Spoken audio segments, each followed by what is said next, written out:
Welcome to Voices, brought to you by Radio Zindagi, a regular show for the community, by the community, where we address your questions, your concerns. So thank you for tuning in, everyone. I'm Miss Renu from Genius Kids, and I'm your host for the show today. I want to begin by first thanking the Radio Zindagi team. We have, of course, Ira, our RJ, and you can't see her, but thank you, Ira. Seba, who's always coordinating all the community events, and of course, Neeraj. Special thanks to Radio Zindagi. Today's topic is to discuss the reopening of the economy. And I'm telling you, if anyone's waiting for that, that's me, especially me. I'm really waiting for this.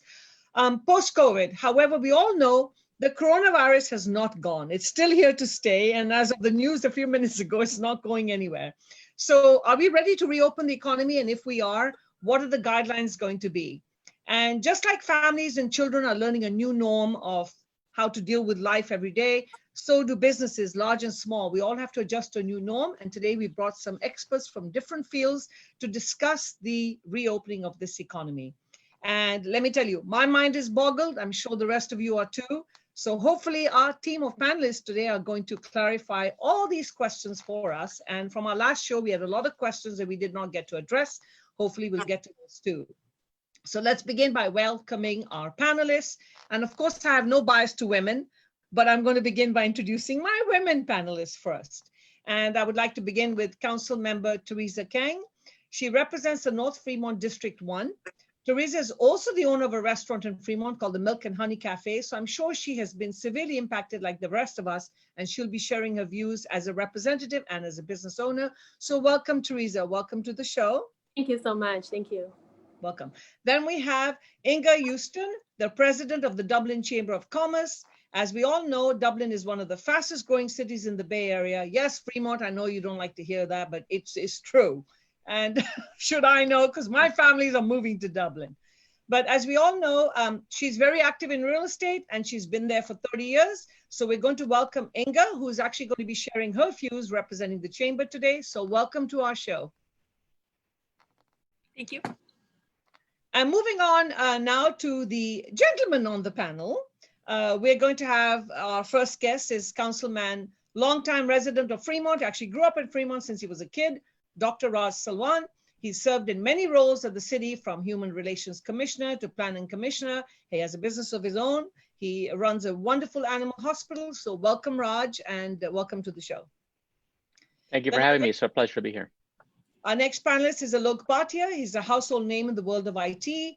He is the CEO of Sync IT Learning, the owner and main trainer for a plethora of mainstream IT certifications like PMP, PBA, I hope I said these correctly, CSM. And of course, I'm thrilled to say a former Genius Kids parent. So welcome to the show, Alok.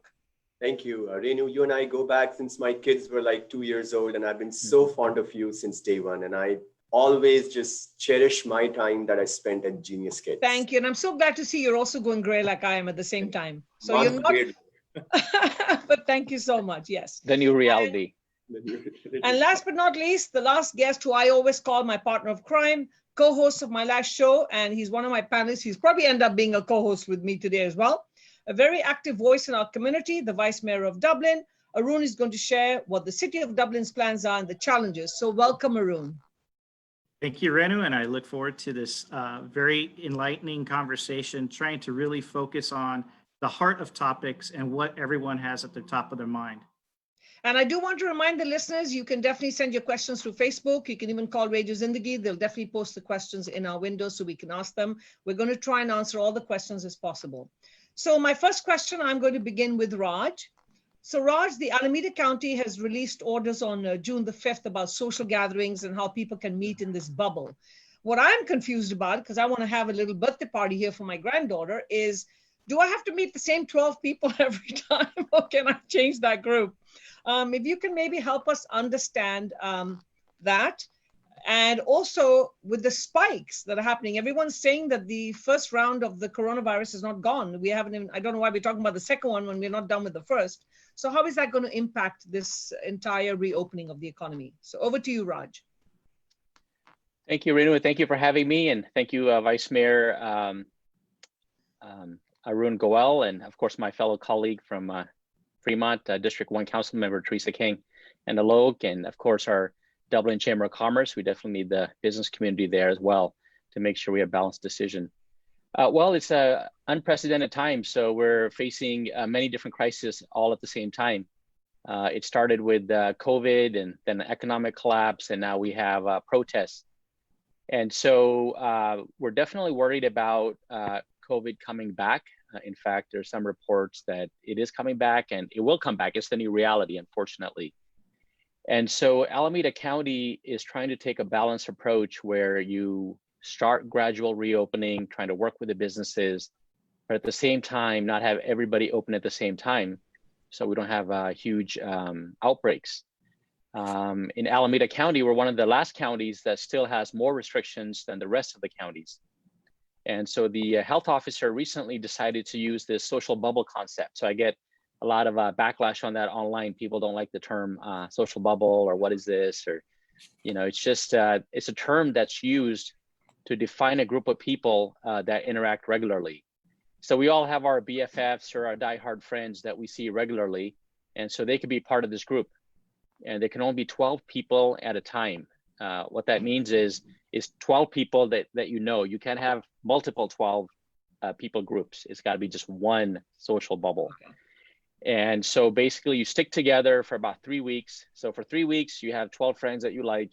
If you get tired of them, you can change your social bubble, but only after the 3-week period. And you have to have face coverings. It's only outdoors. Reason being because indoors is more risky, less ventilation. And you can do like walking or hiking or whatever, you know, drinks, whatever you guys like. And you have to follow the rules. You can't cheat. You got to stick with the same bubble. And just remember that what one person does impacts the rest of the people. So the thinking is that these 12 people are exposed to each other, kind of like a family, and they're going to have similar background, similar interests, and that they're going to try to have some recreation, some fun, some socialization, but still try to preserve some sort of separation from the larger community. So that's the thinking behind the social bubble. Thank you, Raj. Thank you. So that means it's going to cause a lot of drama with friends, because how do you decide who your first group of social bubble is? I think the Alameda County has got to take that into consideration. I'm taking a list. Who makes the top 12? No. Yes, of course. Okay. So we'll probably lose a lot of friends off Facebook, but that's okay. That's right. Facebook needs to be cleaned up anyway. So my next question to Inga is services like dentists, doctors, barbershops, daycares. You know, we can't do virtual, you know, we can't reach our clients virtually. We need to see them physically. Are these guys going to be opening? I mean, what's the decision on that with the chamber? When is that going to happen? Well, the chamber doesn't have a decision. We can advocate that they can open and encourage our health department to start relaxing things.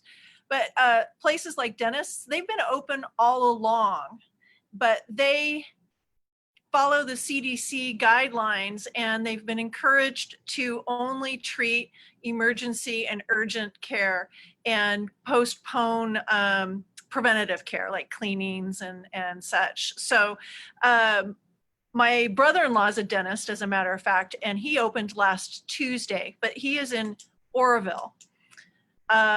In our area, it's goes by dentist to dentist. It depends on if they're ready to follow the guidelines that have been set forth by the state. There's the COVID-19.ca.gov website has a place for every industry, not just dentists, but all of them, that highlight the way they can open, guidelines and a checklist. So even if you aren't a dentist, it's a good place to go get ready for your business to open. There's no better time than right now to be ready. As far as childcare is now open for all workers, not just essential workers. And they also come in under that social bubble limitations as well. And then so there's some additional limited service industries that are allowed to open. Libraries are open for curbside, as well as dog walkers and pet groomers. Barbers, not yet, not in Alameda County, unfortunately. Yeah, thank you for that. Yeah, I know my hairstylist is getting pretty upset. She's thinking of going mobile, but Anyway, so I'm just going to throw a question at Teresa. I know it's not here, but I'm going to bring this up since it kind of ties in with what we're talking. So Teresa, you're an owner of a restaurant, and I know you've been also impacted like the rest of us. So they've come up with these guidelines where you have to, I guess, serve people outdoors, because I don't know how the small cafes are going to adjust with social distancing when you're a really small cafe. So how are you addressing that? Yeah, so actually Alameda County is the only county right now that has not opened outdoor dining. And because so all the counties are moving, with phases. So first with outdoor dining, then limited indoor, then, perhaps full indoor, and every phase will be like 2 weeks apart or so. And so because of the recent spike in Alameda County right now, in the last month, we had actually grown 100% in our cases. And we had actually surpassed Santa Clara County and has the highest count in the Bay Area. So right now we're the only county not opening outdoor dining even. And so I have, a lot of people asking me when we can open, because, like a lot of people, are seeing reduce hours like we are, and also reduce business, of course. And yeah, like I've had, I'm trying to also reach out to the county and see what we can do, because I know that different cities are affected differently, and their cases in Fremont is not as bad. So there's some talks of sub-regional opening. And I also want to encourage restaurants to be, you need to be more like internet savvy, because actually a lot of people are home, they're on their phone, on their Facebook. And so, like put yourself out there, and so people know that you're open, and give out like do like a special, offer of some kind. And then actually the word spread pretty fast on the internet. And so like we've been, since the beginning of shelter in place, like our restaurant and I think 5 or 6 other restaurants have partnered with FUS to provide free lunch for students. And so that program had gone really well, and we just ended last week, the 12-week program. But I think, I've had some, success stories where there's a donut shop at Artist Walk. They were like almost like closing, and they are about to go under, close for good. But they reach out to the community. They even set out a GoFundMe. But then after the word just went out like crazy, I was there 2 Sundays in a row to pick up donuts to support them. And then the first Sunday I saw that they had like maybe 40 boxes waiting to be picked up. The next Sunday they had like, I think it was like maybe 12 o'clock. They had about 120 boxes at least waiting to be picked up, right? So people put in pre-orders. So there's, like I'm reaching out to the city to maybe provide like marketing help to the businesses. I think not just like emergency grant, 5,000 or 10,000, that's not gonna last a long time. But if you give them, even because I have some like a marketing contractor that I pay $500 a month for, and then even $500 or $1,000 that the city can help to Right. to add on the marketing. So you're not like that way they can help themselves too. And Yeah, absolutely. Because I think many of these other Right. businesses, like the older ones that have been around 30, 40 years, may not be as Right. computer savvy as the younger ones now. Exactly. Yeah. So And then moving on to Alok. So I know we're in the teaching business, me doing the little ones, and you're with the adults, but we're still impacted because most of our programs are required to physically be in. So what's happening in your end of your business, and how are the changes? What's happening there? Have you opened? What's going on?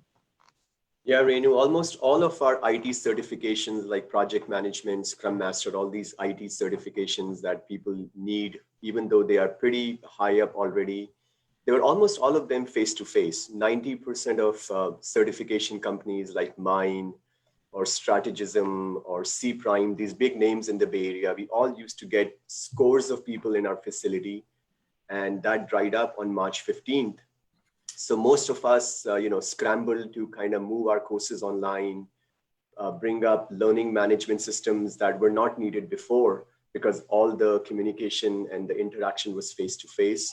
So I think all of us are trying to come back up. We, invested in learning management systems to not have people come into our offices because it is against the law and it's not safe. Mhm. And and even big organizations like Project Management Institute and Scrum Alliance, which run these massive certifications through company like ours, have now changed their examinations to be online. So, project management exam that you had to go to a Prometric testing center, now people do it from the comfort of their home. And there's an invigilator watching each test taker for 4 hours. That's amazing to me, that how much investment these Project Management Institute and Scrum Alliance have done to facilitate our candidates who take training from us and then take the test online to do it all from home and still maintain the integrity. They make the candidate turn their cameras around and ask them every now and then, hey, show me the door. I've witnessed such examinations. So we are teaching. We've suffered but adapted, and we are coming back up now, Renu. So now you should be reopening, right? Because are you allowed to reopen? I don't think so. I mean, Dr. Salwan can perhaps help me understand that. Are we considered one of those businesses where we can start getting people back in? But so far, we tell candidates, do it from home. Okay. So I'm not sure about the IT schools. I know the daycares have always been allowed to open, but now we can service the non-essential. So that brings me to the question to you, Arun. We're all hurting. I can definitely speak on behalf of all the genius kids. We're all hurting. And some of us don't have very nice landlords. So what are the new regulations on residential evictions? I mean, that's one, but rental evictions for businesses. I mean, how are we going to get helped? Because the PPP is not much help, let me tell you. Sure. So I think what's really happening is there's a lot of conversation going on. So the governor took action and it's extended to July 28th, where evictions proceedings are actually prevented from the hearing, and the courts have postponed taking any cases till currently August 3rd. That's part one. Part two is sitting at, what about the payments, right? If there's a delayed payment, why were the landlords trying to get to evictions? So when you scale it back and try to understand that component, the protections are really assigned to those that have tested positive with COVID or have recently lost their jobs as a result of this change that's come through because of COVID-19. So it's not to say that you won't be responsible and liable for the funds. You are liable for the funds. And currently, I believe it's 30 days post return to norm. So when the shelter in place is lifted, then you would become liable and be consequentially held. There's also talk at the different levels of the state legislature, including the county level, about additional protections and local level protections that can occur. So bear in mind, as you scale down from state down to the local level, whichever is more restrictive applies, okay? So in the event of like Alameda County, they were examining opportunities to potentially give 90 days of ability there. And so it's a changing conversation. It's evolving. I don't think any final decisions, and certainly the council members from Fremont can maybe assist me as well, but it is an evolving conversation. And at the city level, what we're being advised is there's potential other liabilities and risks entering into that conversation. So it's a constant ongoing element. The moratorium conversations are happening in different jurisdictions, not just Alameda County, not Dublin, not Fremont, but they may be happening globally elsewhere, while the residential and realtors associations are actually taking oppositions to the current framework that's being offered up. So I think there's an ongoing dialogue. Thank you for that. Thank you so much. So moving on, I was talking about the PPP. The PPP initially started with having us bring all our employees back and start paying them whether they come back to work or not. I kind of disagree with that a lot, because a lot of these employees are getting more money sitting at home with unemployment. So my question to Inga is, if employees are not confident about coming back to work and some of their work can be done from home remotely, can an employer pressure the employee to come back to work or cut their pay or lay them off? Do we know anything about that? That's a labor question. So as a chamber, I would take my member and send them over to an attorney or a HR consultant. The health officer is saying that if an employee can work from home, they encourage the employer to let them work from home whenever possible, because we still are under shelter in place orders. So if your job cannot be done at home, then and then you have to work with your employer. And many employees are really working together to make this work. But if you are sick or you feel unsafe, you should stay at home. What that means for your employment is you can go to the state EDD and see all the different rights and that an employer or a worker has. So it's a touchy subject. Yeah, it is. It is. And I'll step in and answer that one. Having dealt with as an employer. Yeah, as an employer, that it's unfortunately it's impossible to reach anyone at EDD, and we do have an HR consultant that we work with. But in a business like ours, and I'm sure Raj, you have the same thing. You know, you need to physically see someone to help them. And with children, you can't supervise them virtually. Although I've had some parents say, can you offer virtual nanny? And I said, not really, not if your kid's going to stick their head in a microwave. I can't do much virtually on that. But anyway, yes, it has been that if you're an essential worker and you have work that you can come in, as long as you have a very valid reason, and this is to all the small businesses, as long as your employee has a very valid reason for not coming to work, which would mean either they have COVID or they're taking care of someone that has COVID, they have to have a very valid reason to say they don't want to come back to work. They can't just say, I want to wait for shelter in place to be lifted, because that's clearly been extended. Now, initially the excuse was, only offer services to essential workers. That has been lifted. But yeah, I strongly recommend to small businesses, get an HR consultant. Don't be an HR. Don't try and cut corners on this one. Definitely not. This is the time where you need someone. And follow the guidelines and the checklists Yes. from the California Health Department. And if you can always call my office, I'll be happy to give you that website to where you can look for your industry specific, because that helps you with the protocols that you need to create a safe work environment. Right. So moving on, my next question, I'm going to basically put it out there, and whoever would like to answer it is it's employees' right to recover program. Is anyone able to answer this question? There was one that came up. How are sick or vulnerable employees covered under this? And what if you contract COVID at your workplace? So that was a question that came up in our last session, Arun. Yeah, maybe let me take a first pass at this, and certainly anybody else can chime in.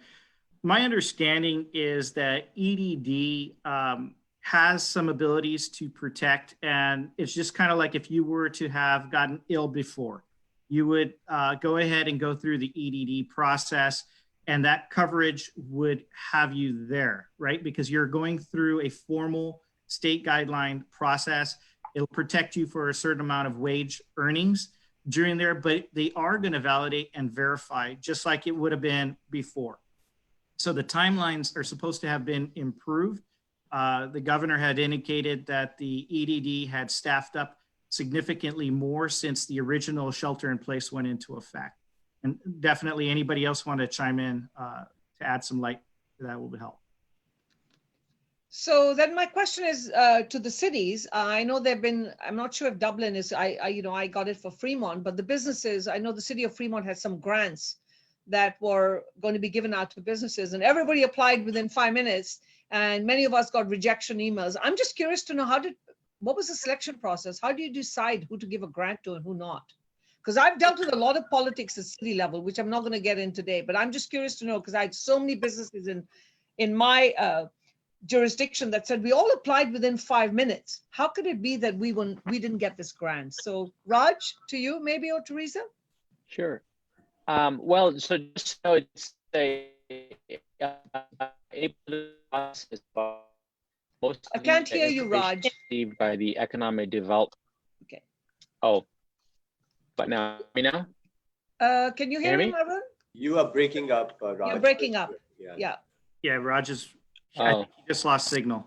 His video went down as well. Oh, Oh, okay. all right. I guess I Teresa, can. why don't you take over and then we'll wait till Sure, Raj sure. to come back. Right. So the city did put out a grant program for businesses, but it's pretty limited because we have only so much funding we can do for this program, and so it's kind of to enhance the PPP and the other federal and state assistance that's already out there. And so it's kind of like a last resort, and it's varies from 5,000 to 10,000. And I know that anything helps, but there's only total of I believe 400,000 there in the funding. So there's let me see, no 40,000. Right.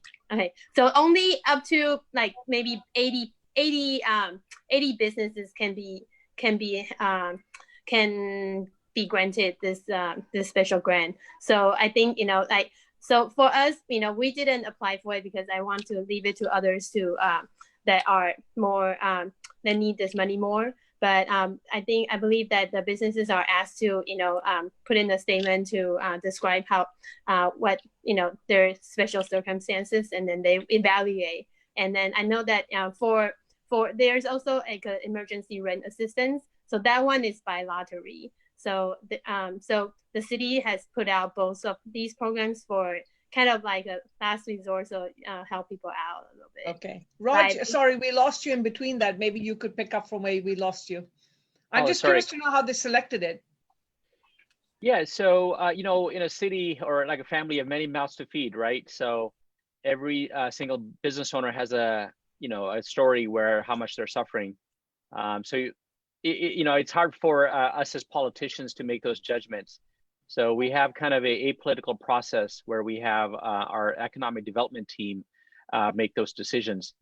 And so, and at first I was telling everybody, hey, you should apply. And then now I'm getting all these emails about people complaining like, hey, how come I didn't get it? Or what happened with this one? Or did I not talk to the right person? And most of the time, I think it's mainly because, like, for example, restaurants, we could say were hit very hard. Or if you're like a movie theater, you were probably hit very hard. If you were a banquet facility, you were pretty much shut down. So it's just relative, like who had the biggest impact in the community. And it's all the who's of Fremont applied, all our friends, all the community members. And even I don't know who got it or who didn't get it. So, but I did hear from the ones who didn't get it. I haven't heard from the ones who got it. So. Oh, good. Then I'll send an email. I didn't get it. But we try to be. Sorry, try we're to be losing you fair. now. One of the things we did do is we did do the. Oh no! How about now? That got you now. Yes. Okay. Sorry, I must have a bad Wi-Fi here, or one of my staff members probably using it too much now.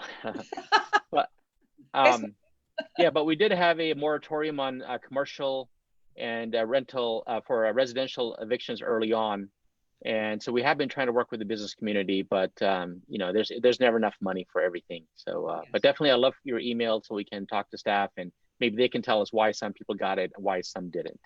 It should be a fair process. Arun and Inga, did the city of Dublin do anything?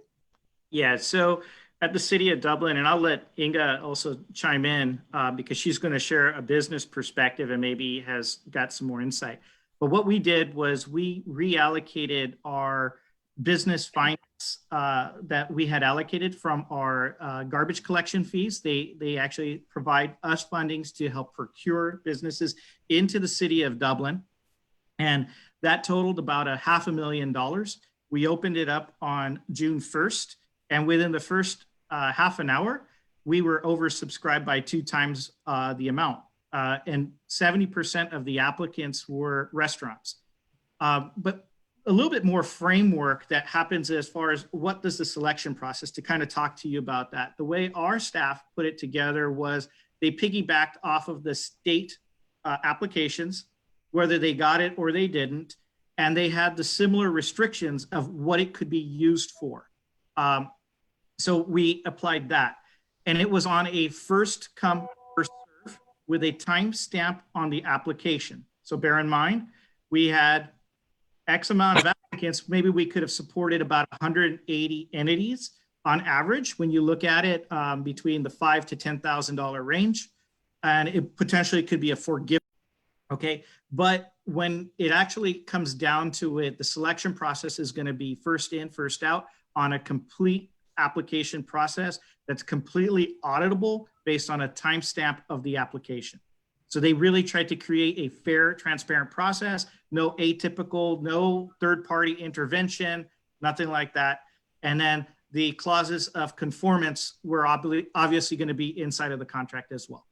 Thank you. And Inga, is there any additional support that the chamber is giving to businesses and in Dublin in terms of when they're just, I mean, I'll tell you, I wake up as a business owner sometimes on days where I don't want to go in because I just don't even want to turn the TV on. I don't know what's going to hit me next. I'm just curious to know, sometimes it helps to be able to reach out and call someone. And do you have any support system there? I am a clearinghouse of information, so yes, I can point businesses to different grants and whatnot. And as soon as I hear about one, I push it out to my members, like the City of Dublin mini grant. As soon as that was announced, my members received a flyer or information, as well as Scott Haggerty, our county supervisor. He did a little mini $5,000 grant. So my members learned about that right away. There are other grants and financing options out there at many levels. Most of them are loans, but there are options out there, and the SBA is still taking PPP loans. I don't know about the EIDL loan anymore, the economic injury disaster loan, but I do know that you can get an economic injury disaster loan grant, I believe. Yes, yes. I think it's the EIDL loan is still limited to agriculture. That's all I keep getting in my email box. You have to be in agriculture business. I'm thinking of changing my career, going back to being a Punjabi Jat and open up the fields, for those who understand what Punjabis are.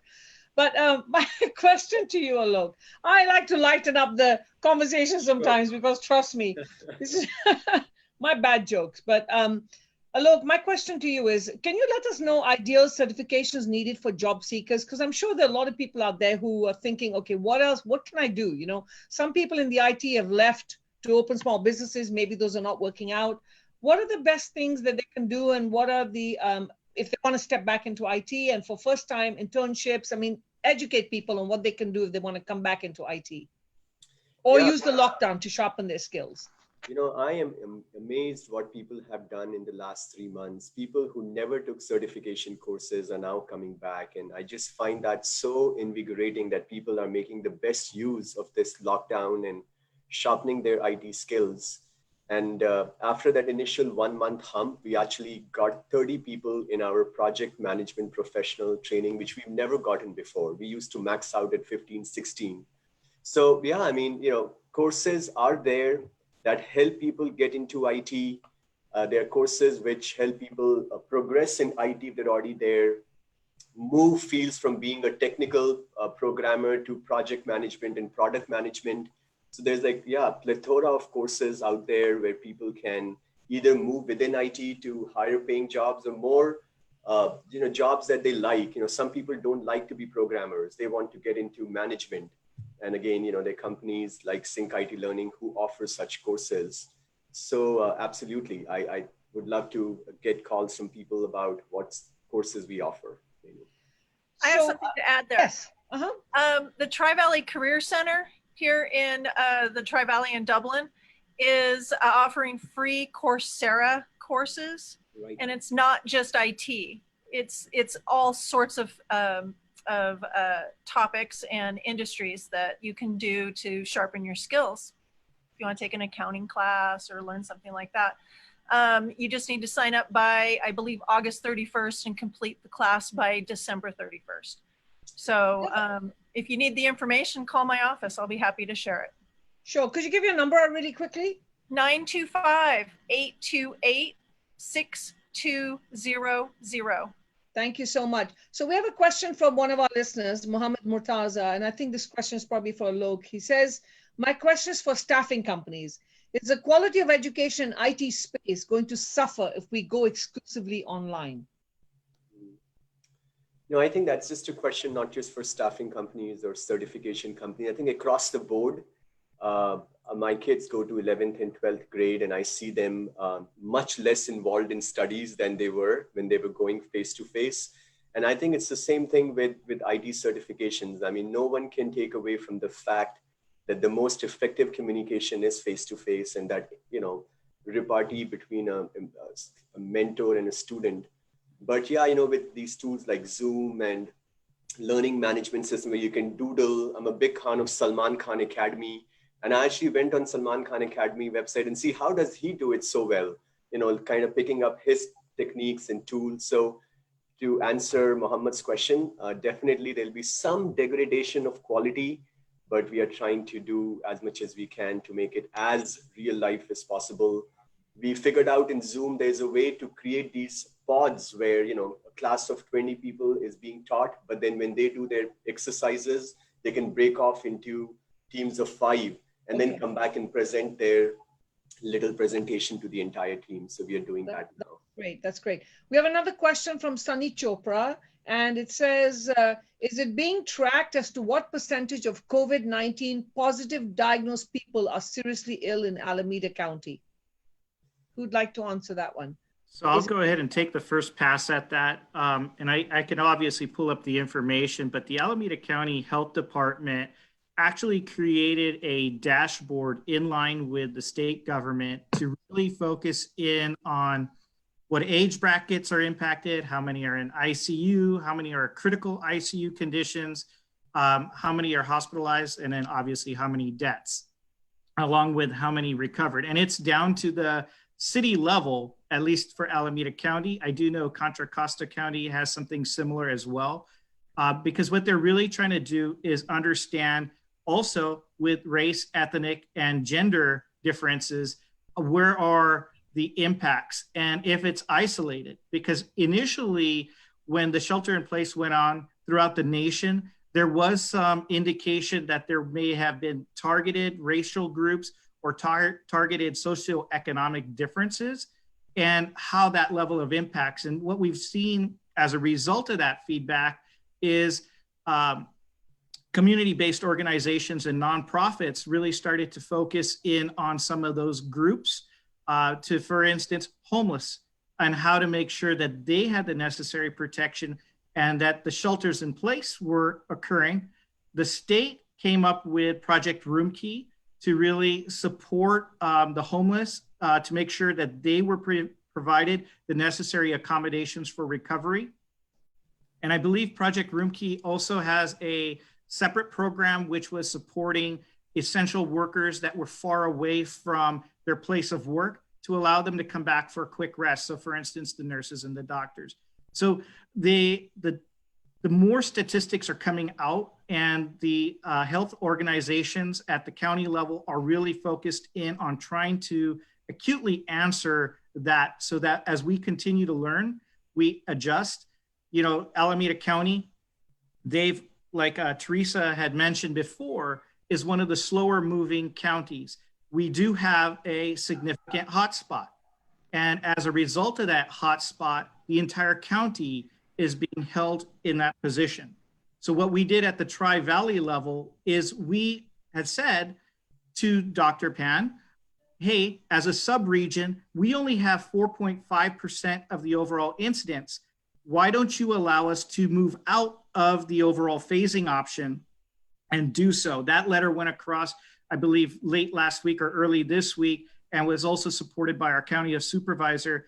And I think the county supervisor was actually trying to talk as a whole county as well.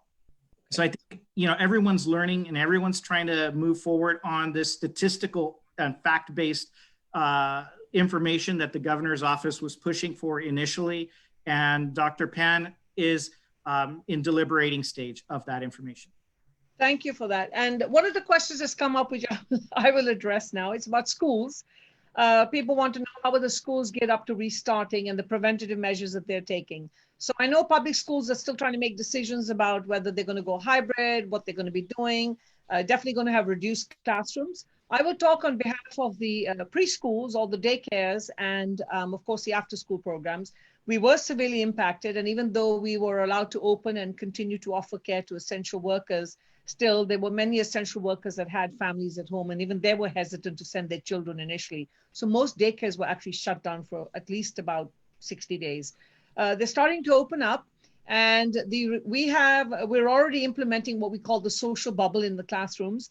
Many of the schools, at least Genius Kids, we don't have parents even come through the door. We take the child out the door. There's social distancing as you drop off. We execute the questions of health, temperature.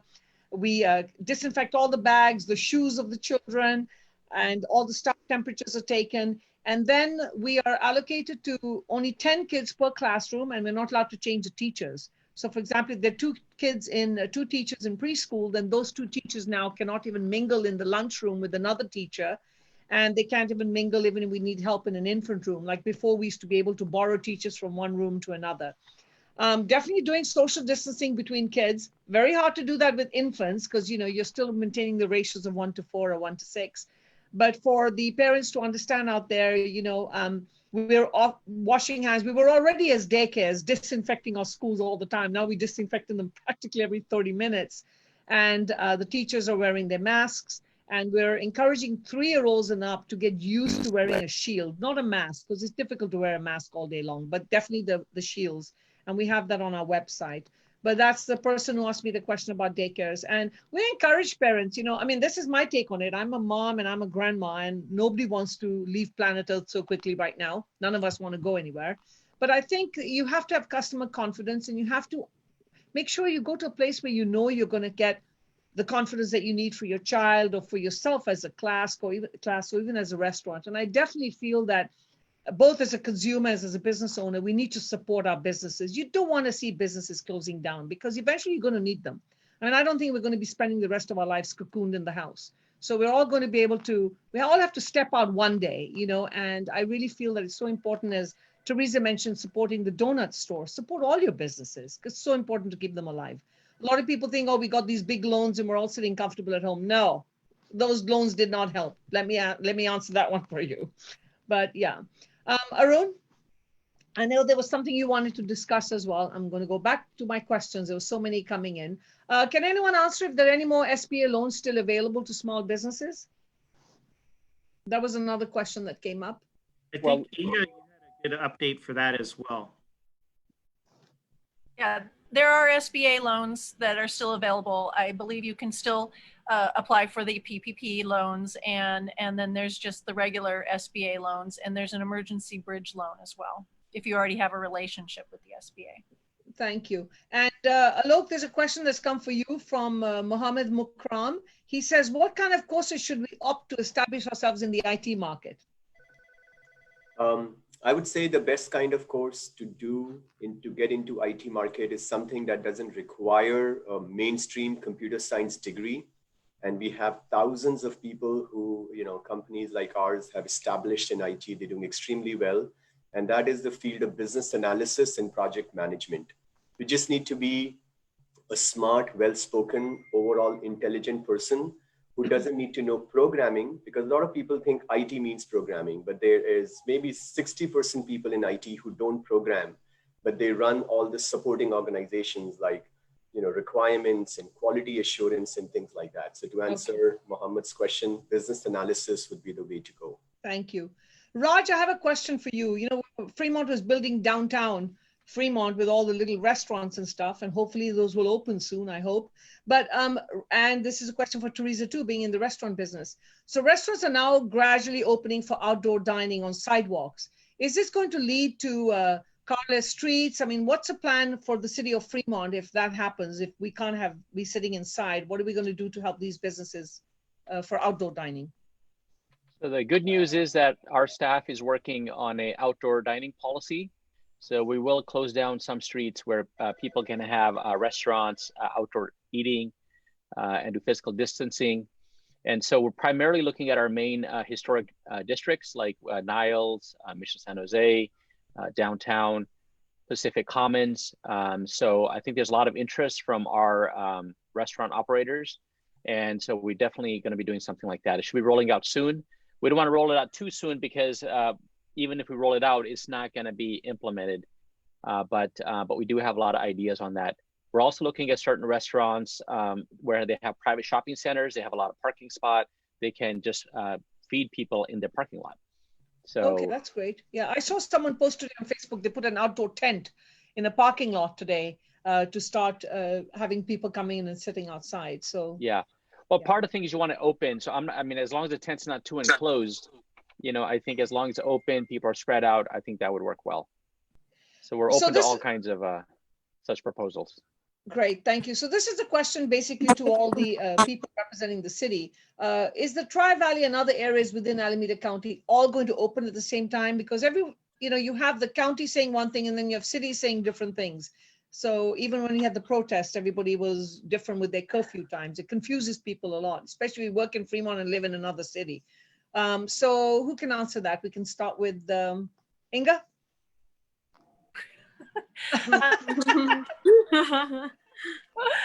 Uh, The cities, do you guys talk to each other when you decide to open? I'm just curious to know. The cities Well- actually talk to each other and say, hey, Well, let me we should tell- open together. Let me tell you one thing that this has revealed. It's like, because everybody's trying to do something, a lot of times the cities are looking at county's looking at state, so everybody's looking at each other. And unfortunately, not everybody's on the same page at the same time.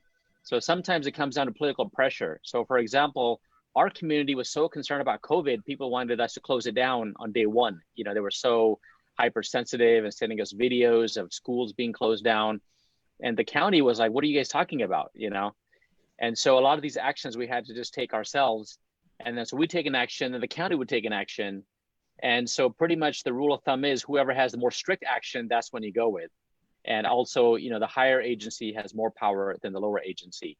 So for example, the evictions, we were one of the first ones to do it prior to any of the other cities or county to stop the evictions, the moratorium on them. And then the county came up with a more stringent version, but that was maybe a month later. So people were like, what's going on in Fremont? You have this policy, the county have a different policy. And in some cases, the governor would make statements, but he wouldn't take specific action. He would just give direction. So it's that long struggle in America about local control versus, central control. And you're always trying to balance. Even when Yes, you and look we at the have a school president district. and then we have a president that has his own opinion on everything, of course. So Exactly. Yeah. But Well, so for example, no, sorry, go ahead, finish, Raj. Sorry. Oh, I was just going to say, like the schools, for example, our superintendent says we have 1,000 districts. So each district is going to have a different plan depending on their bargaining, their teacher unions, their administrators. So it's going to be all over the place. And then you have different options. Do some come in the morning, some go in the evening, some go on Monday, Wednesday, some go Tuesday, Thursday. There's a lot of decisions that need to be made. So Yes. I, for one, would like a central, like, hey, this is what everybody in California is doing. But, you look at Alameda County, which is much different than, let's say, Yuba City or some other counties that are remote. So I think there has to be Right. some flexibility. Even within the county, Fremont and Dublin are probably doing better than, let's say, Hayward or Oakland. So we shouldn't be judged at the same level as they are. So hopefully this new approach that the supervisor was recommending might be adopted, and we can, try to individualize each person's thing. So that brings We're me asking to open. Sorry? We're asking to go to the next level in Dublin. Tracy, you can get your hair cut. San Ramon, next week, you can get your hair cut. You can eat outside. But right now, in the Tri-Valley and Alameda County, outdoor dining is not open yet. We're So we planning. have a lot of people cheating. They go to Santa Clara to eat, and then they come back here and tell us what they ate. We don't want our people to cheat. We want them to spend their money in Dublin. Yes, absolutely. So my question is the masks. What is everybody's take on that? Someone says the masks have to be worn. Some people say it's not effective. Wear a shield. I mean, I'm so confused. I like to wear my makeup, and now nobody can see my wonderful color lipsticks anymore with these masks. So what's your take on these masks? People want to know, should we wear them? Should we not wear them? Or is there going to be a decision on this one too? I'm sorry, go ahead. Go ahead, Vice Mayor. So I think really masks are proven to have some sort of protection from the droplets. Remember how the original conversation started is, how does it spread? But I think, we're going to have certain groups of people, for instance, like me, with breathing issues, respiratory issues that have a challenge with masks. Okay. And the second tier that no one's really focused on is while you're wearing the masks, you're breathing in and recirculating your own air. Okay.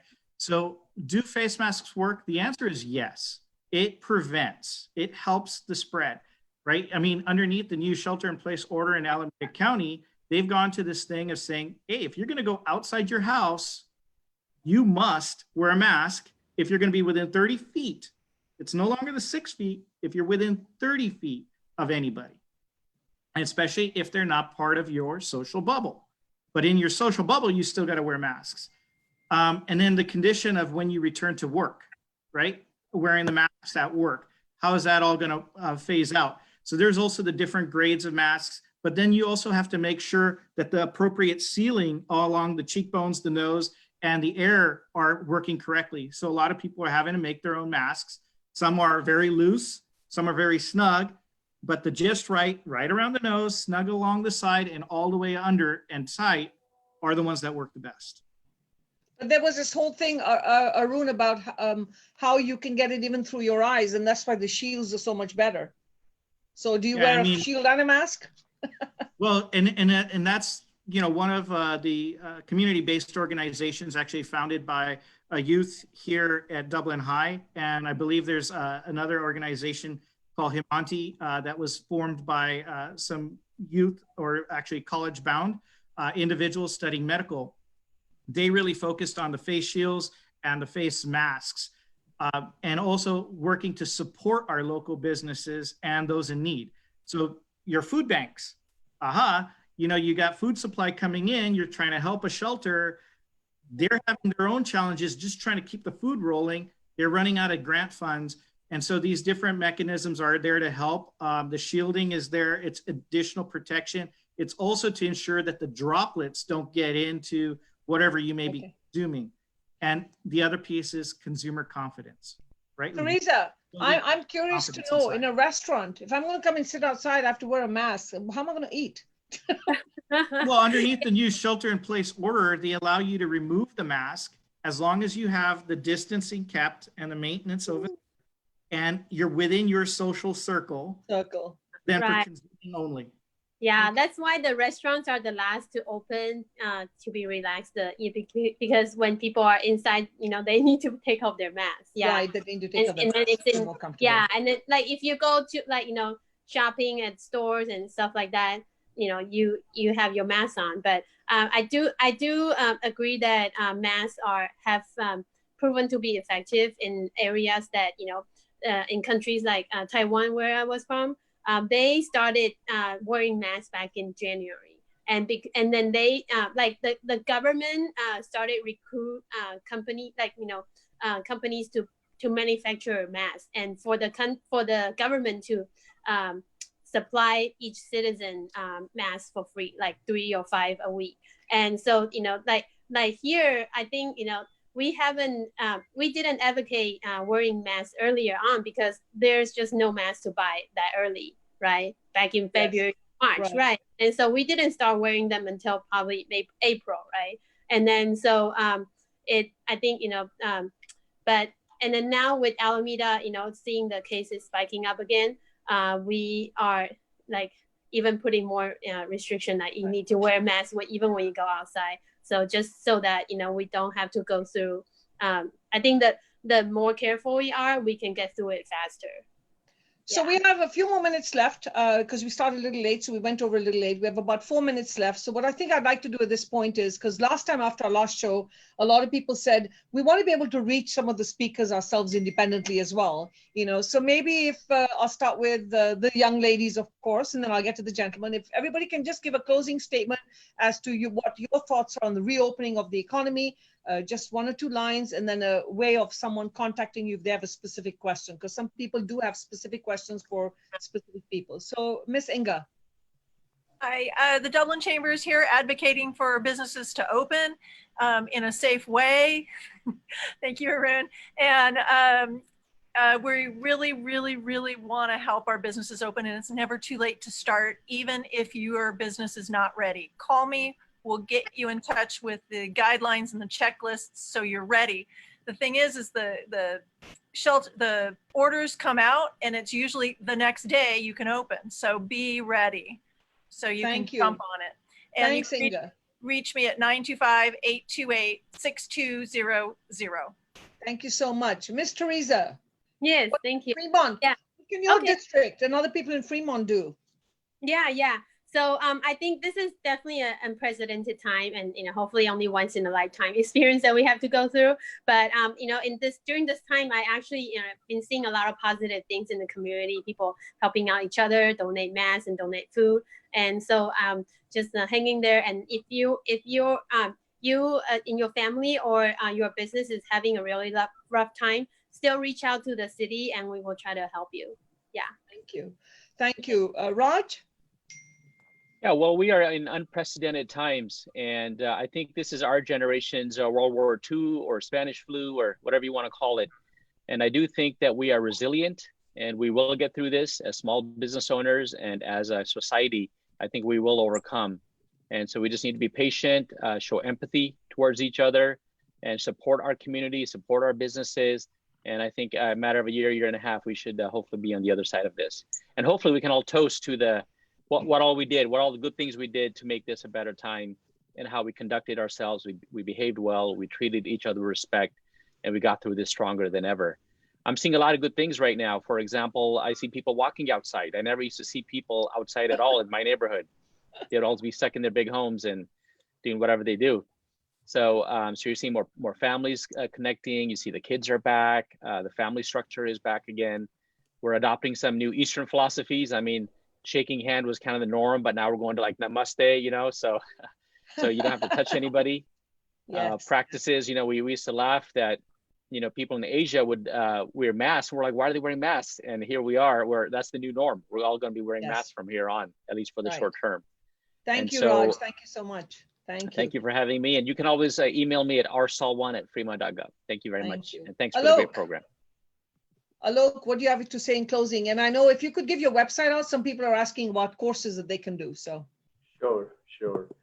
Ms. Renu, thank you so much for this call. I'm a big fan of yours. I think you know that.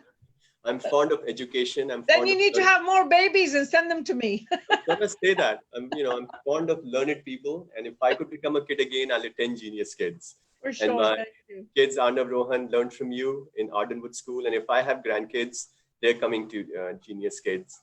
Thank you. And in closing, I'd like to say, through this pandemic, let's come out strong. I know a lot of us are working out at home physically. We've done our home gyms, but let's also hone our mental abilities by learning new things, taking new courses, Coursera, Udemy, Sync IT Learning. So reach out to us at www.syncitlearning.com. And the phone number is 510-779-9040. Thank you. so much. And Arun, you have about 30 seconds before we wrap up. Well, everyone's covered everything I needed to say. So stay strong, stay healthy, stay united. You can reach me at Arun Goel Dublin. And I look forward to connecting with you all and returning back to Radio Zindagi. Thank you. And thank you, everybody. Thank you all. And thank you for tuning in. See you again next week for another interesting topic on voices. Thank you.